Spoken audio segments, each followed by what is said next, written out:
Thank you, Anj. My name is Brother John Juguna. I'm a member of the Salesians of Don Bosco as a Salesian brother.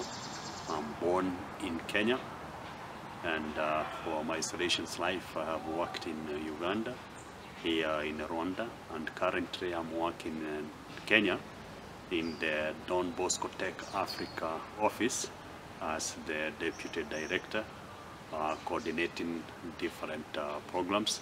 And one of the programs that I'm coordinating is this of child safeguarding and protection. I'm here to be here and glad to meet you. Thank you very much.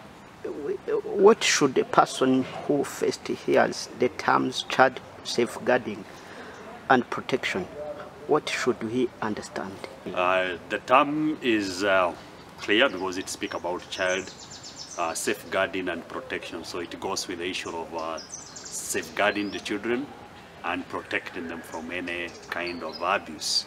So the rationale that of why we are doing this is to emphasize the sacredness of life. That life is very sacred. It comes from God, and it needs to be protected. It needs to be safeguarded. Because we would like each and every human beings to grow to what God has meant that person to be. And as we hear from ancient wisdom is that the glory of God is man full alive. So we would like to make sure that the children who comes to ourselves, they are enabled to grow in dignity to their full maturity, and we believe this will give glory to God.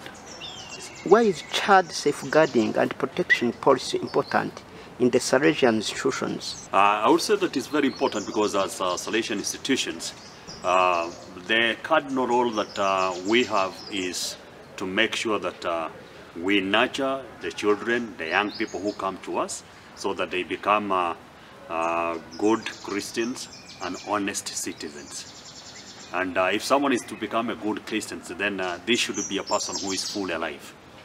This is a person who should really be given that ambient. And from what we have learned from Don Bosco is that he took this challenge, looking at the plight of the young people in his time, that was in the city of Turin. He took the plight of them, and it touched him that they were not given that kind of an environment where they could grow in dignity. And him finding them into the prison during his ministry, this shocked his heart, and he looked for ways of preventing them from going to the prison. And that's where he started his work of preventing the young people from going to the prison and giving them an enabling environment where they could grow and be able to enjoy their life as human beings, living fully in dignity. And Don Bosco has left us with this great charism, this great heritage, and we are proud to do it because we have seen from our own eyes that young people who have been assisted, who have been nurtured, have become prominent people who are contributing to the society. And I believe, going back to the issue of giving glory to God, is that through their life, they are able to show the greatness of God even to the others. And I believe that this intervention is quite significant now with the Salesians, based on that historical background that Don Bosco has entrusted this mission to care for the young people and to make sure that they become good Christian and honest citizen. When you look at the challenges facing the family today, what impact do you see on the life of the children? Is there a way to work with parents to implement the child protection policy? Maybe you will tell me about the policy in the Salesian institutions. Yeah, I would say that in Africa we are having a new form of life, or we could call it the urbanization of life.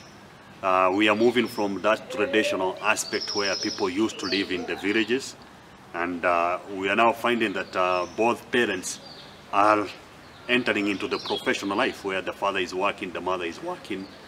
And this is posing a kind of a challenge based on our historical approaches towards caring of the children, because earlier enough the children were being taken care of the grannies, or the mother was not working a professional job that could take her out of the home. But now we are having this as a new phenomenon that is coming up. And it is posing a kind of a challenge of, with the issue of the parenting, and the children can be said to be more vulnerable within these days because of that absence of the parents on their lives. And most of the parents also are lacking this kind of know-how on how to do the parenting, and this is also affecting the children in a way. We have also other socio-economic factors that are coming into play, whereby the need for education, need for medical treatment, need for better standards of living, and this is forcing the parents really to be out so that they can be able to meet this. And this is also affecting the life of the children as they grow up, because without the presence of the parents, the children are already disadvantaged. And we could really try to echo this, that the parents should look for more time to be able to spend with their children. We could also speak on the education front, where the emphasis on academic is becoming too much, that the children are not given the time to be able to play, the time to be able to relax, because as they come from school, they are given hells of homeworks, and they need to sit down and do that homework. In the morning, they need to wake up very early, then go for the early classes in the school, and this, they are stressed already, and this is also affecting them as they grow up.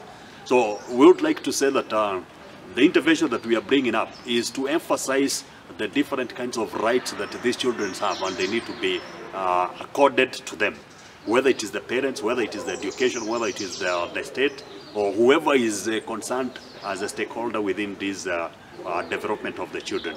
So we want to bring all the stakeholders into place, and they understand what is their role, what is their responsibility in creating an enabling environment for the children to grow in. So the policy will come, yes, but we have not developed it because we thought of first creating an awareness among the different stakeholders, especially the Salesians and those working with them.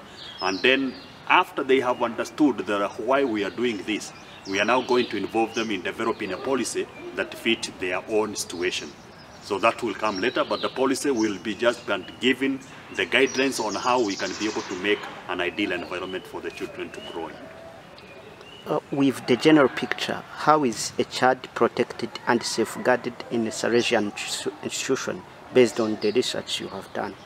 Yeah, we did the research in 2019 that was targeting the Salesians and those working with them, and also a section of the children who are beneficiaries of this.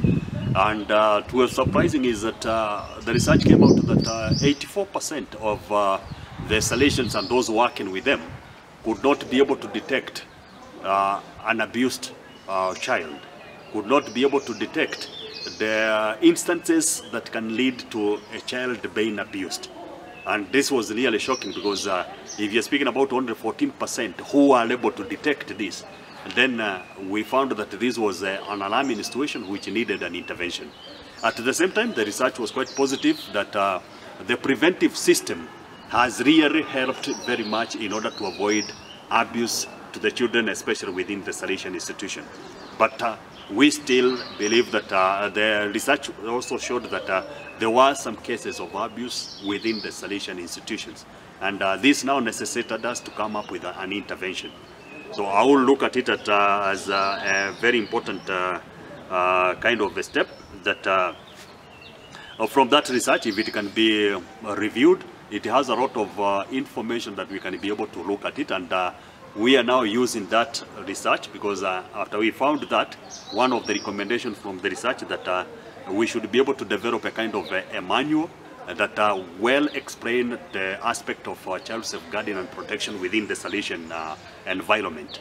So we have already developed that manual, and we have also come up with a framework so that whoever wants to develop a policy can be able to refer that to refer the content of the framework, how the institution can be able to come up with their own policy. The two documents are available, and they are going to be shared with the participants so that they can be able to start thinking on how they create that enabling environment for the children. Do you have any specific message to the Salesian centers in these times when the vigorous implementation of the programs that intend to protect children are needed? Yeah, I would say that the Salesians, this is our apostolate, we cannot but be defenders of life. So we are inviting all the Salesians within the province to be able to cooperate with the team that we are working with. First of all, to love life, because that's what we are called to love. If you love life, then definitely we will work hard in order to protect it. You look for ways of enriching yourself so that you can be able to protect it. So we are inviting them to really open up and let us work together in order to see on how we can be a shining example when it comes to the protection of life. We have our rector major who has already told us that a young person, whether a boy or a girl, is sacred towards us. And we should be able to look at that person as a sacred. And having that concept that he is sacred, he is given to us by God, we are supposed to take care of this gift God has given to us. And when we do that, we give glory to God.